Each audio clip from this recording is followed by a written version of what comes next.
کی پہاڑی پہ جو لا الہ کا پیغام تھا وہ پیغام کیا تھا؟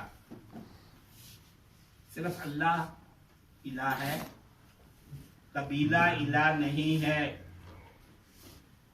اخلاقیات پیدا تب نہیں ہوتی جب عصبیتیں موجود ہوتی ہیں، جب تعصبات پیدا ہوتے ہیں، جب ذات پات اور برادری کی بنیاد پر انسانوں کو آپ دانہ در دانہ بانٹتے ہیں، خانہ در خانہ بانٹتے ہیں، شاخ در شاخ بانٹتے ہیں، کاخ در کاخ بانٹتے ہیں، اکائی در اکائی بانٹتے ہیں، تو اس موقع پر پھر اس بات کا پیغام دینا کہ دیکھو یہ بنو ہاشم، یہ قبیلہ، یہ تمہارا الہ نہیں ہے، اس کی پوجا نہیں کرنی۔ یہ بنو قریظہ یہ تمہارے الہ نہیں ہے، یہ مکہ کا سردار تمہارا الہ نہیں ہے، قبیلے کا سردار تمہارا الہ نہیں ہے، الا اللہ، مگر اللہ ہے۔ اب نبی اکرم صلی اللہ علیہ وسلم کا خلق عظیم دیکھیے، فتوحات ہو جاتی ہے۔ میر افضل زمان صاحب ساری وہ تفصیلات اور مندرجات چکے بیان کر چکے ہیں۔ فتح مکہ ہو جاتا ہے۔ ڈاکٹر حمید اللہ فرانس کے بہت بڑے اسکالر ہیں، انہوں نے ایک تو میثاق مدینہ کے بارے میں تحقیق کی اور ریسرچ کی اور بتایا کہ میثاق مدینہ کے 62 آرٹیکلز ہیں، 62 آرٹیکلز ہیں میثاق مدینہ کے۔ ہمارے ہاں ڈاکٹر طاہر القادری کی بھی ایک ریسرچ موجود ہے۔ دیکھیں سیاسی اختلاف اپنی جگہ پر لوگوں کو ہو سکتا ہے، مجھے بھی ہے، لیکن جو تحقیقی کام کسی عالم نے کیا ہے یا کسی اسکالر نے کیا ہے ہمیں اسے تسلیم کرنا چاہیے۔ تو میثاق مدینہ بنیاد تھی خلق عظیم کی بنیاد پر ایک سٹیٹ قائم کرنے کی۔ اب وہ سٹیٹ قائم ہو گئی۔ اب اندازہ لگائیے 12 سال 10 مہینے اور 23 دن حضور اکرم صلی اللہ علیہ وسلم نے شبانہ روز مکہ میں تبلیغ کی ہے۔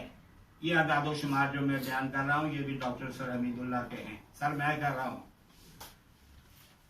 ڈاکٹر حمید اللہ یہ بتاتے ہیں کہ یہ 12 سال 10 مہینے 23 دن میں کل کتنے صحابہ مسلمان ہوئے تھے، کل کتنی پونجی تھی، کل راس المال کتنا تھا، کل اثاثہ کتنا تھا، تاکہ 281 صحابہ۔ مبلغ اعظم پیغمبر اعظم کی تبلیغ کے نتیجے میں مکہ میں صرف اور صرف 281 صحابہ اسلام لائے تھے، اور اس کے بعد ہجرت کا حکم ہو گیا، چلے گئے مدینہ طیبہ میں۔ کہ دیکھیں اسلام کا یہ راستہ اتنا آسان نہیں ہے، باتیں کرنا بہت آسان ہے، میں بھی کر لوں گا۔ اگر شورش کاشمیری کا ذکر آئے تو وہاں پر ختم نبوت کی تحریک کا ذکر لازم آتا ہے۔ یہ ان کی صحبتوں کا اثر تھا کہ میں نے سیکنڈ ایئر کا میں طالب علم تھا، اسلامی جمعیت طلباء کا کارکن تھا اس زمانے میں، اور میں نے 3 ماہ جیل کاٹی ہے 1977 میں بھٹو صاحب کے دور میں اینٹی قادیانی موومنٹ کے دوران۔ اسی کو اپنی بخشش کا اثاثہ سمجھتا ہوں، ان تحریک ختم نبوت کی وجہ سے، اینٹی بھٹو ہونے کی وجہ سے نہیں، کہ ہم نے سامراج کے خود کاشتہ پودے کے خلاف جو ہے وہ ہم نے کہا کہ ہم اس کی جھوٹی اور جعلی نبوت کو نہیں مانتے۔ اس کی بنیاد پر پھر 1974 میں 7 ستمبر کو بھٹو صاحب نے جو ہے وہ ختم نبوت والا فیصلہ کر دیا اور قادیانیوں کو غیر مسلم قرار دے دیا۔ میرے بھائی نے اتنا واقعہ کو بتایا کہ جھولی پھیلائی تھی آغا صاحب نے وزیر اعظم ذوالفقار علی بھٹو کے ساتھ۔ اس کا اگلا حصہ میں بتاتا ہوں جو شاید ان کے علم میں نہیں تھا۔ آغا صاحب جب بھٹو صاحب نے اعلان کر دیا، مولانا تاج محمود کو لے کر، مولانا عطاء المومن جو سید عطاء اللہ شاہ بخاری کے بیٹے تھے ان کو ساتھ لے کر بھٹو صاحب کے پاس پرائم منسٹر ہاؤس پہنچے۔ بھٹو صاحب نے انہیں بلایا اور کہا کہ آئیے، کرسیاں بچھی ہوئی تھی پرائم منسٹر ہاؤس میں، مہمانوں کے لیے سواگت تو ہوتا ہے نا، کہا کہ آپ آئیے، آپ کو ہم ادھر بٹھاتے ہیں۔ تو آغا صاحب نیچے بھٹو کے قدموں میں بیٹھ گئے اور کہا کہ تم نے اتنا بڑا کارنامہ انجام دیا ہے، کہ پاکستان کی تاریخ میں ایک گورنر جنرل جو تہجد گزار بھی تھا، 5 وقتہ نمازی بھی تھا، اس کے دور میں کرفیو لگا اور ہزاروں جو پرستارانے شمع ختم نبوت ہیں ان کے لاشیں بچھے اور سڑکیں گلنار ہو گئیں ختم نبوت کے غازیوں کے اس سے۔ اب بات یہ ہے کہ یہ رتبہ بلند ملا جس کو مل گیا، ہر مدعی کے واسطے دارالحسن کہا اور پھر بھٹو صاحب کے لیے دارالحسن بھی آ گئے، ٹھیک ہے۔ میں یہ بات پورے وثوق کے ساتھ کہہ رہا ہوں، میرے دوست ناراض نہ ہوں، ہم نے بھٹو کے خلاف تحریک چلائی ہے، بنگلہ دیش نامنظور کی کہتا ہے وَمَا مِن رَسُولٍ إِلَّا لِيُطَاعَ بِإِذْنِ اللَّهِ، تم اس وقت تک مومن نہیں ہو سکتے جب تک اللہ کے حکم سے تم رسول کی اطاعت نہ کرو۔ قرآن کہتا ہے ان کنتم تحبون اللہ فاتبعونی، اگر تم اللہ سے محبت کے دعوے دار ہو خالص مباحد نہ بنو اور شان رسالت مآب کے پرچم کو سرنگو کرنے کی کوشش نہ کرو۔ ان کنتم تحبون اللہ فاتبعونی، اگر تم اللہ سے محبت کرتے ہو تو میری پیروی کرو۔ نبی سے کہا کہ آپ کہیے قل ان کنتم تحبون اللہ فاتبعونی یحببکم اللہ، اللہ تم سے محبت کرے گا ویغفر لکم ذنوبکم، اور تمہارے گناہوں کو معاف کرے گا، واللہ غفور الرحیم، اور اللہ جو ہے وہ غفور الرحیم۔ اللہ غفور الرحیم ہے تو نبی کو کہا وما ارسلناک الا رحمتا للعالمین، ہم نے آپ کو تمام عالمین کے لیے جو ہے وہ رحمت بنا کر بھیجا گیا۔ اخلاق کی سب سے بڑی خوبی جو ہے وہ رحم کا جذبہ، وہ پیار کا جذبہ ہے، وہ جو اپنا بیگ راز صاحب نے کہا محبت کا، الفت کا، انس کا، پریم کا، لگاؤ کا، لگن کا، باہمی رابطوں کو مضبوط بنانے کا جذبہ ہے، یہ جب تک نہیں ہوگا اس وقت تک بات جو ہے وہ آگے نہیں بڑھے گی۔ اب حضور اکرم صلی اللہ علیہ وسلم کی شان والا صفات کو کون ہے